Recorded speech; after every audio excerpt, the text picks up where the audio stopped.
টান, দেখো তো এটা কি মাছ দেখতে পাচ্ছ? দেখো, আজকে আমাদের কুচে মাছ নিয়ে এসছে বাজার থেকে। তো এরকম পিস করেছে, তো আমাদের পিস করাটা ভালো হয়নি, মানে আমরা বাড়িতে নিয়ে এসছি, বাড়িতে পিস করা হবে। দেখেছো, এরকম বড় বড় দুটো কুচে মাছ, দেখো এরকম বড় বড়। আর কুচে মাছ খাওয়া জানি না তোমরা কে কতটা জানো। কুচে মাছ খাওয়া কিন্তু শরীরের পক্ষে ভীষণ উপকার। আমরা কিন্তু অনেকেই কুচে মাছ খাই না, এরকম দেখতে বলে। দেখতে সাপের মতন দেখতে, অনেকে কিন্তু কুচে মাছ খায় না। কিন্তু যারা কুচে মাছ খাও, যাদের রক্তের অভাব, যাদের অ্যানিমিয়া আছে, তারা কিন্তু কুচে মাছ খেতে পারো। কুচে মাছের পাতলা ঝোল করে খেতে পারো, খুব উপকারী মাছ এটা। গায়ে রক্তের অ্যানিমিয়া কিন্তু দূর করে। তোমরা যারা জানো না, তো দেখতেই পাচ্ছ বাজার থেকে টাটকা কুচে মাছ নিয়ে আসা হয়েছে। আর এই কুচে মাছ কিন্তু শরীরের মানে যাদের রক্তের অভাব আছে না, রক্তের জন্য মানে খুব উপকার।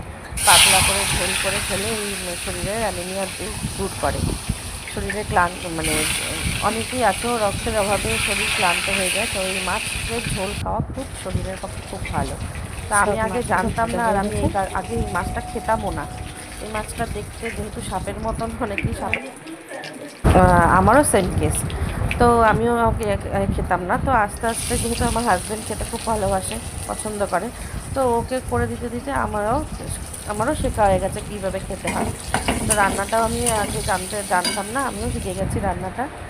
তো এইভাবে মাছগুলো তো পরিষ্কার করে কেটে ধুয়ে নিয়ে নুন হলুদ মাখিয়ে ভেজে নিয়েছি। তারপরে তেলে জিরে ফোড়ন দিয়ে অল্প জিরে ফোড়ন দিয়ে পেঁয়াজগুলো ভেজে নিয়েছি। পেঁয়াজ ভেজে নিয়ে মশলা দিয়েছিলাম, একটা সামান্যই মশলা। এই মশলাটা হলো পেঁয়াজ, আদা, রসুন, লঙ্কা, টমেটো।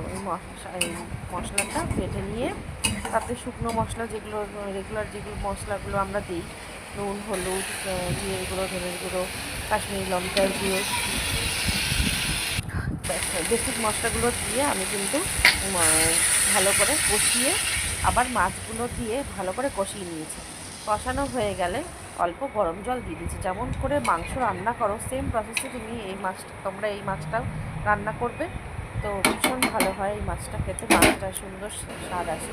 তো ঝোল ফুটে আসলে বেশ দামটা হলে লাস্টে কিন্তু টমেটো সস, গ্রেভিটা যাতে গাঢ় হয়, টমেটো সস, গরম মশলা, আর আমি ভাজা জিরে গুঁড়োর মশলা দিয়েছিলাম।